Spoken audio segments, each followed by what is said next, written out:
boa madrugada, boa noite. Aqui é o professor Tiago, de Física, do IFES Itabaiana, e vamos dar continuidade preparatório para o BFEP, resolvendo a questão B2 da primeira fase da OBFEP 2024. Então, essa questão B2, ela é somente para alunos da primeira série, né?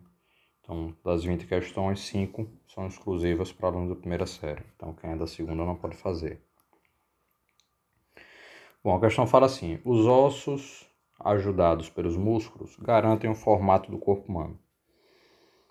Ao produzir tensões nos ossos, visando deformá-los, eles podem quebrar, né? Se você força demais o osso, ele quebra. Ou seja, ele sofre uma fratura. É por isso que cair de grande altura produz graves danos ao nosso corpo. Em uma realidade alternativa, que a temática dessa prova foi realidades alternativas, né? Então, de ficção científica. Os ossos são constituídos por um material parcialmente elástico, que transforma parte da energia mecânica em térmica. Energia mecânica em térmica, amortecendo impactos mais intensos.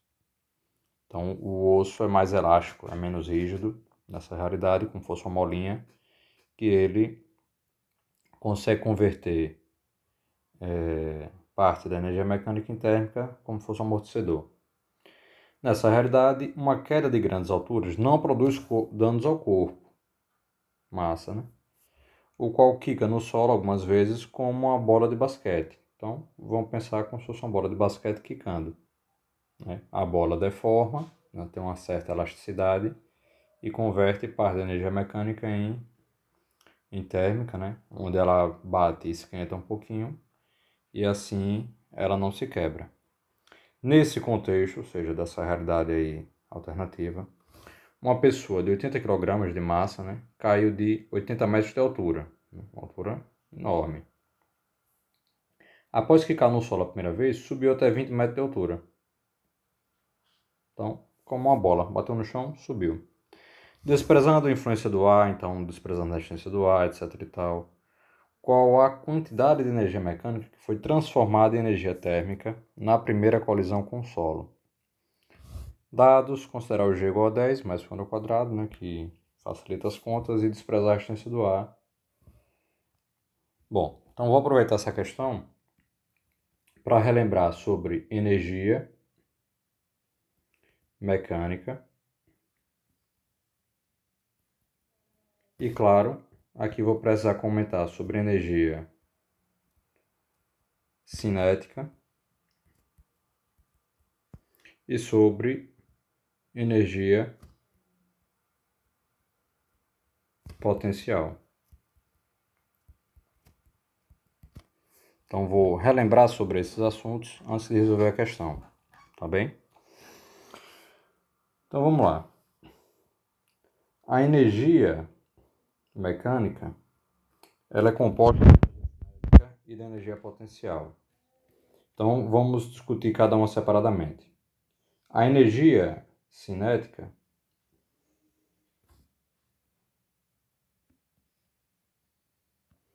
é uma forma de energia associada ao movimento.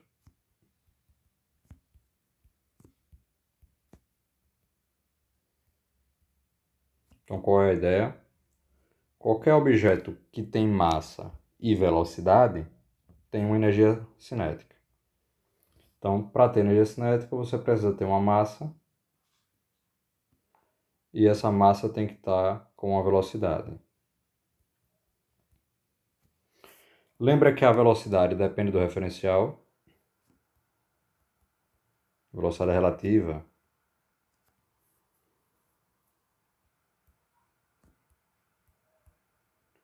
Então, a energia cinética também depende do referencial, tá bom? Então, a própria energia cinética também depende do referencial. Bom, e como que a gente calcula a energia cinética de um objeto? Então, imagine que, sei lá, você tem um objeto, sei lá, um carro. Você pode ter um objeto como um carro que está aí numa estrada a uma determinada velocidade. Então, esse cabo tem uma massa.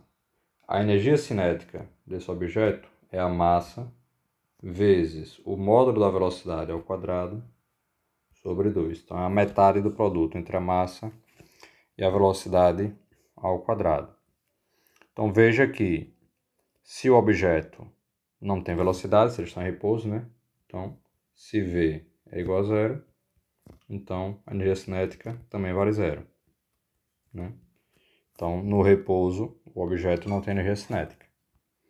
Lembrando que essa velocidade vai depender do referencial. Então, pode ser que no referencial ele esteja em repouso e em outro ele não esteja. Então, se no referencial ele está em repouso, a energia cinética é zero. Se no referencial ele não está em repouso, a energia cinética é diferente de zero. Tá bom?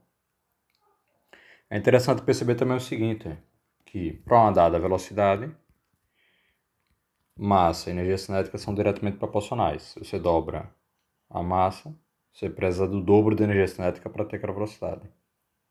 Tá bom? Agora, a energia ela é proporcional ao quadrado da velocidade.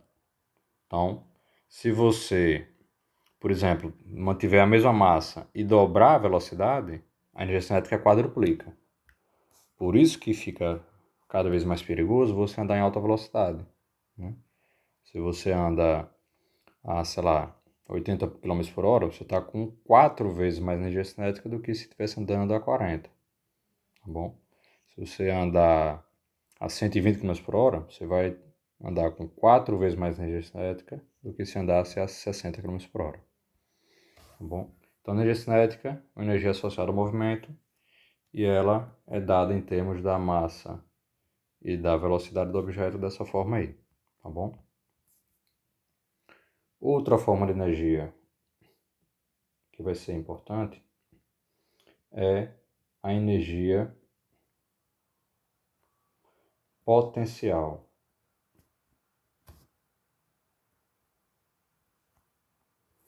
Então, essa energia potencial é porque ela pode ser armazenada de alguma forma.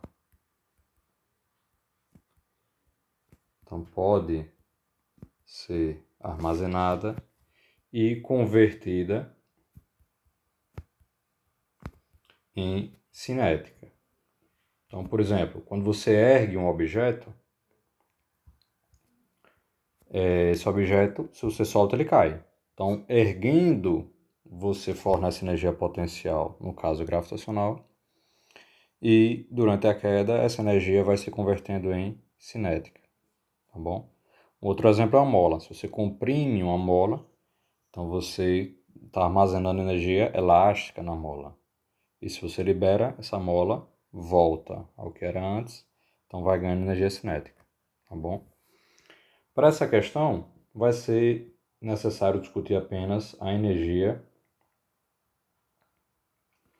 potencial gravitacional.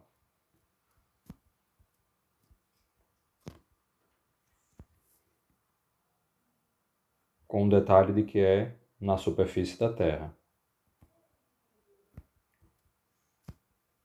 Ou seja, num lugar onde o G é uniforme. Aqui perto da superfície da Terra, o G é uniforme. Se você vai subindo até a altitude de um satélite ou da Lua, o G vai ficando cada vez menor. Tá bom? Bom, é possível mostrar, né? É possível mostrar que a coisa que faz sentido é o seguinte. Imagine que você tem um objeto aqui próximo do chão. Então você ergueu uma bolinha a uma determinada altura. Se você solta essa bolinha vai começar a cair. Então ela vai caindo, vai ganhando energia cinética. Tá bom? E claro, quanto mais alto você ergue, mais energia cinética ela adquire, mais velocidade ela adquire. Tá bom? E aí, faz sentido você atribuir energia gravitacional assim, como sendo a massa, né? Lembrando que tem um G da gravidade aqui apontando para baixo, vezes o G da gravidade, vezes o H, que é a altura em relação ao chão. Então aqui eu estou pensando que o H igual a zero é o chão. Pronto. Então qual é a ideia aqui? Quanto maior você subir o H, maior a energia gravitacional. Fixado um H, se o G fosse maior, a energia seria maior, na mesma proporção. Fixado o G e o H, se você tem o dobro de massa, você vai ter o dobro de energia gravitacional. Então, a energia gravitacional é proporcional à massa, ao campo gravitacional e ao H. As ressalvas aqui são essas. O H igual a zero é o chão e o G está sendo pensado aqui uniforme, né? Se você for pensar a energia gravitacional entre a Terra e a Lua, não é essa a formulazinha, porque o G não é mais uniforme, tá bom? Se fosse uma mola, aí teria a ver com a deformação da mola, tá bom? Bom, tendo visto essas duas formas de energia, a gente pode discutir sobre a energia mecânica, que em geral a gente chama assim de um EM, de mecânica, tá bom? A energia mecânica de um sistema é a soma da energia cinética mais a energia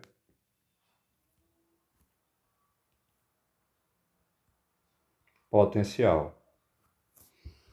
Porque esse conteúdo energético aí vai ser importante na análise do movimento. Porque basicamente a energia potencial ela tem uma tendência de virar cinética. A ideia é essa, tá bom? E tem um teorema importante sobre energia mecânica, que é o seguinte. Para sistemas conservativos,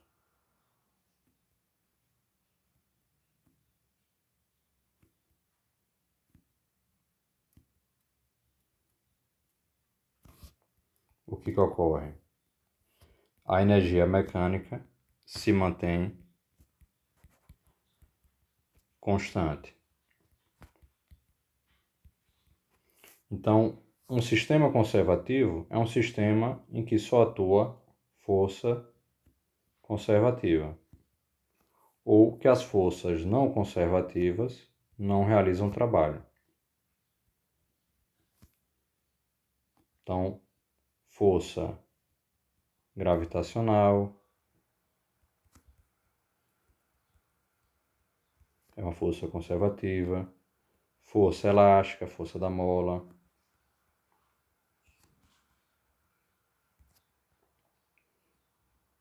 força elétrica lá no terceiro ano, também é uma força elétrica no sentido de eletrostática, tá bom?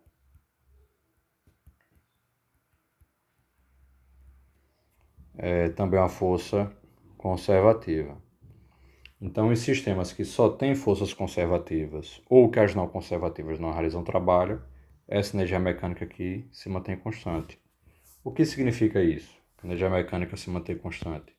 Significa que a energia mecânica, no fim, é igual à energia mecânica no início.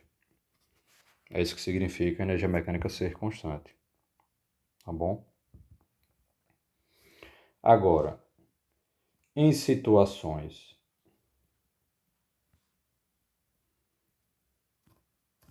que envolvem forças não conservativas, aí o que acontece? Essa energia mecânica não se mantém constante.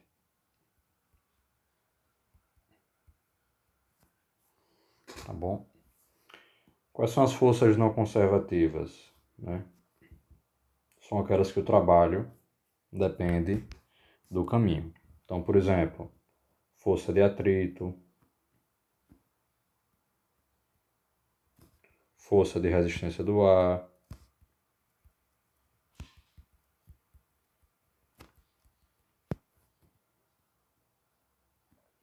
força de viscosidade, seria que não fosse um atrito com o líquido, entendeu? Forças motoras, por exemplo, a força que o motor do carro faz,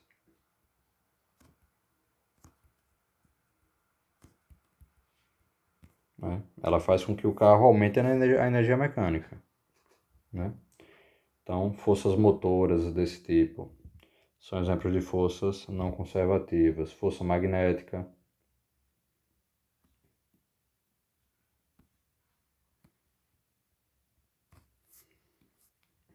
sobre partículas em movimento, lá no terceiro ano, também é não conservativa.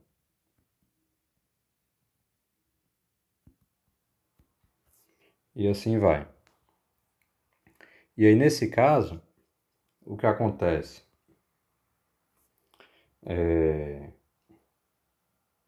O trabalho das forças não conservativas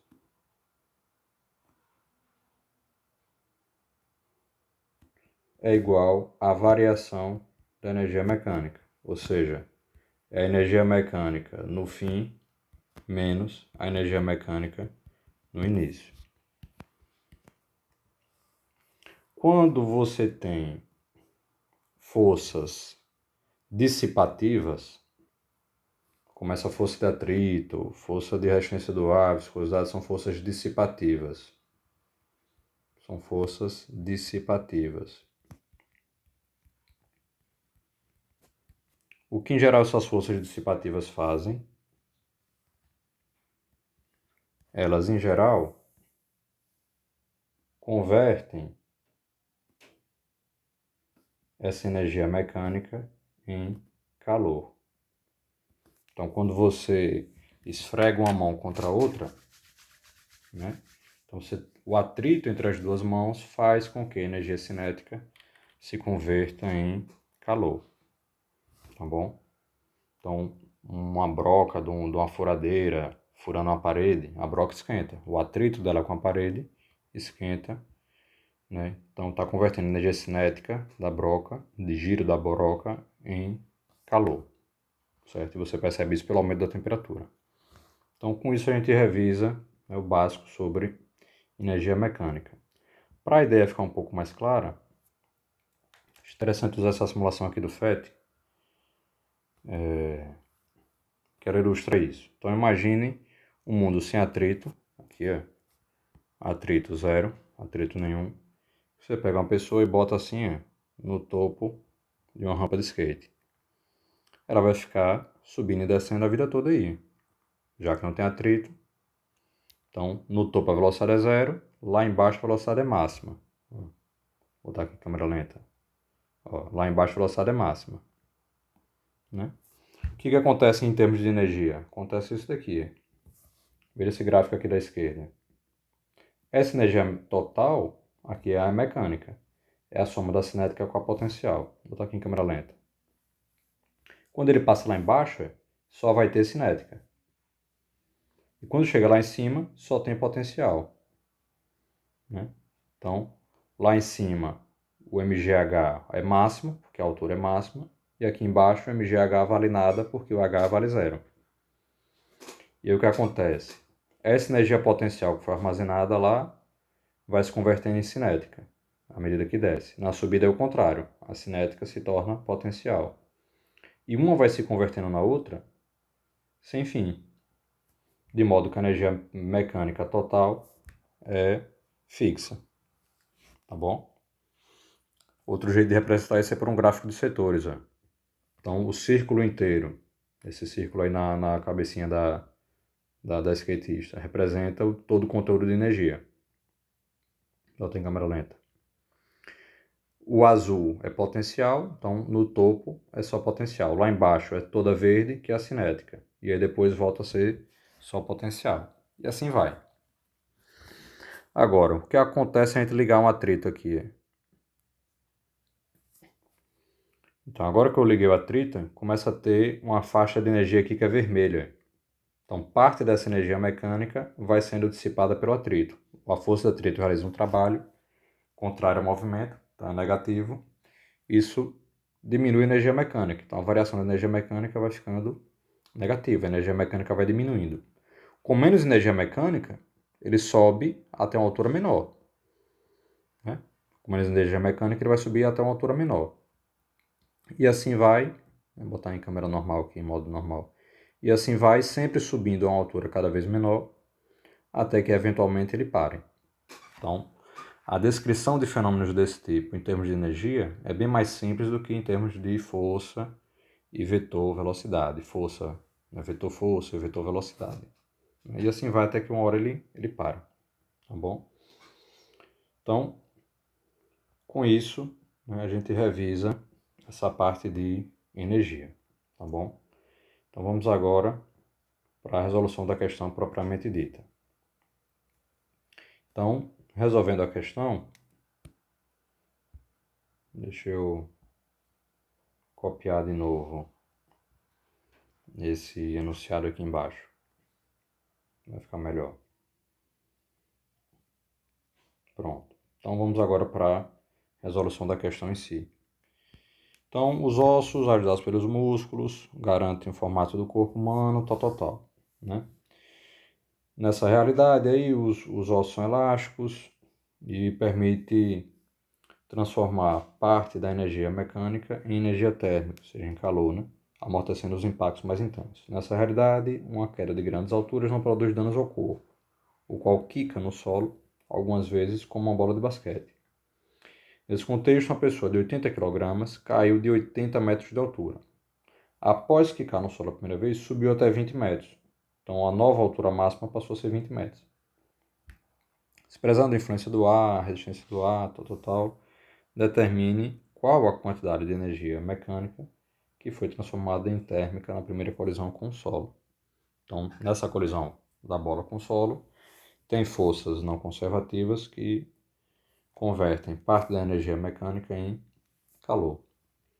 Pronto. Então, a situação é tipo isso daqui. Está aqui o chão. E a pessoa, ela vai se comportar como uma bola de basquete. Então, vou desenhar aqui tipo uma bola. Então, isso daqui vai representar a pessoa que tem aquela massa de 80 kg.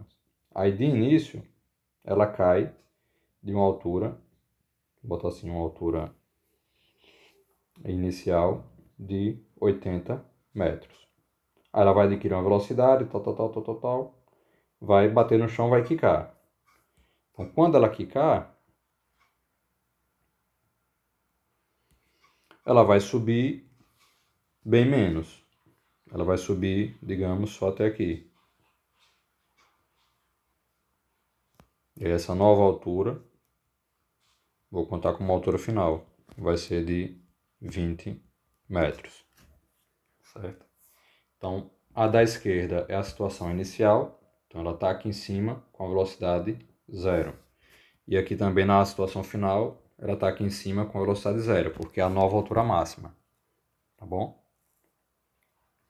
E a gente quer saber o quanto de energia mecânica foi transformada em energia térmica nessa colisão. Então vamos lá. Qual a situação no início? Então, no início a gente tem uma energia mecânica inicial. Isso vai ser uma energia cinética inicial mais uma energia potencial, que no caso é gravitacional, inicial. Essa cinética inicial vale 0. Por quê? Porque ele é abandonado dessa altura, então a velocidade inicial é 0. Né? Lembra que a energia cinética é mv² sobre 2? Então, sem V, sem velocidade, sem energia cinética. Então, essa energia mecânica inicial vale a própria energia gravitacional inicial, que é o m do objeto, o g da gravidade e o h inicial, que era aqueles 80 metros. Tá bom? Então veja, temos o valor de m, temos o valor de g, temos o valor de h, substituindo tudo, a gente acha a energia mecânica inicial. Tá bom?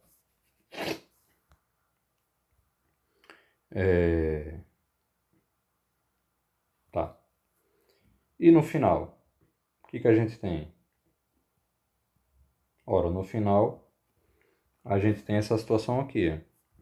Ele subiu até 20 metros e aí a velocidade também é 0. Ele subiu no máximo até 20 metros. Então, na altura máxima, ele para de subir, então a velocidade é zero. Então, a energia mecânica no fim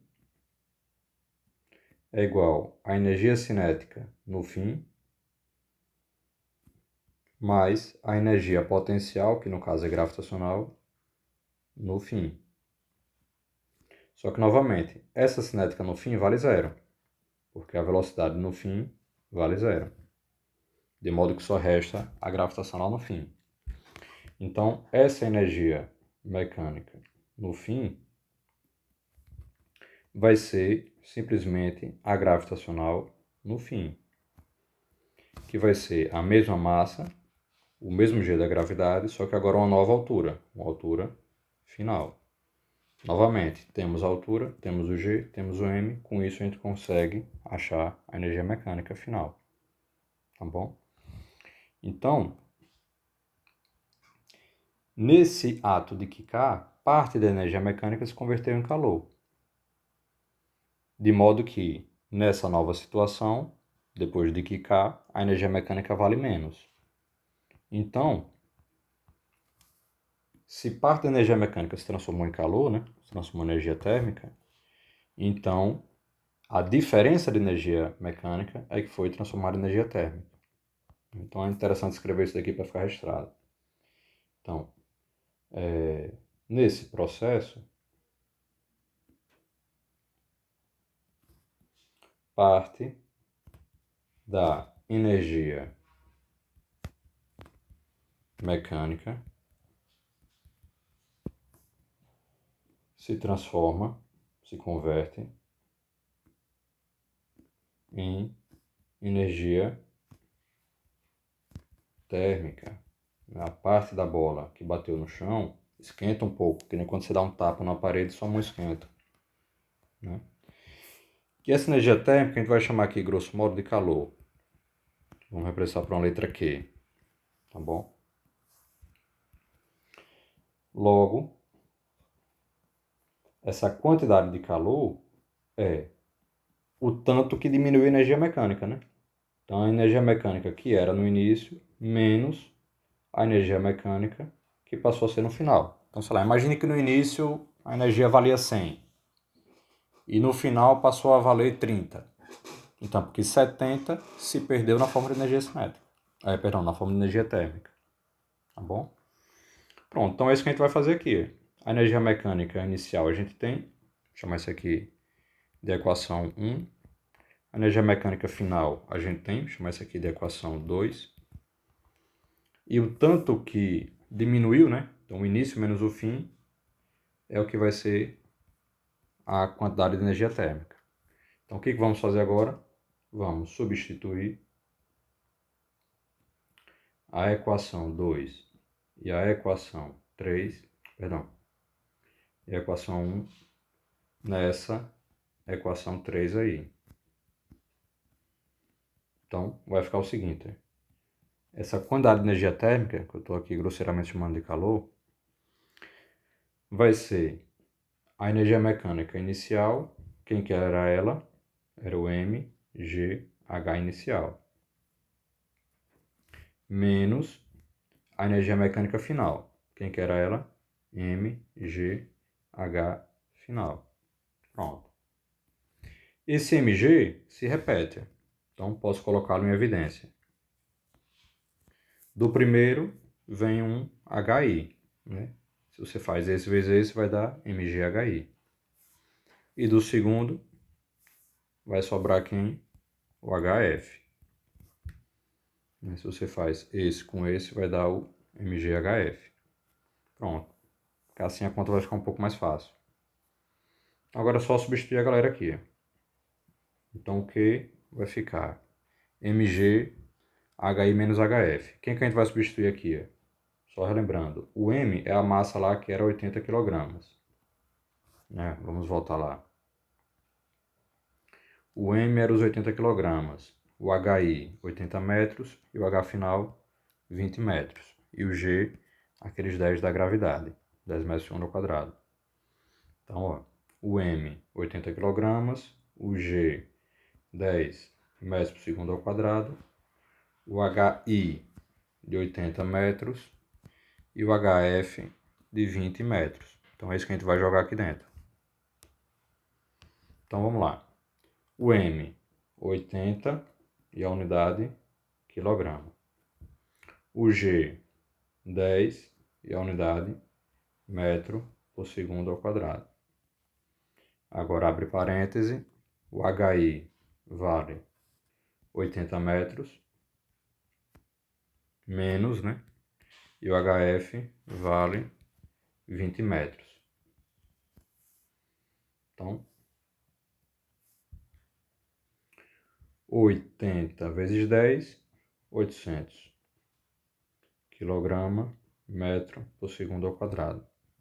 E aqui no parênteses, 80 menos 20, 60. Então vai ficar vezes 60 metros. Tá bom? Então, ó. 800 vezes 60. 6 vezes 8, 48. Então esse aqui vai ficar 48. 1, 2, 3 zerinhos. 1, 2, 3 zerinhos. 48 mil.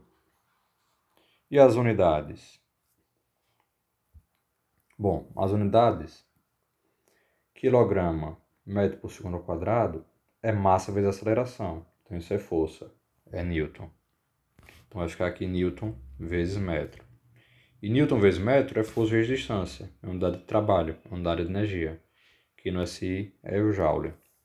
Então essa quantidade de calor aí foi de 48 mil joules. Né? Ou você simplesmente pensa assim, se na fórmula você substituiu todo mundo com unidade do SI, o resultado final vem com unidade do SI. Então, 48 mil joules foram convertidos em calor. Então, a resposta aqui, o item C. Então, B2, item C. Vamos só conferir lá o gabarito.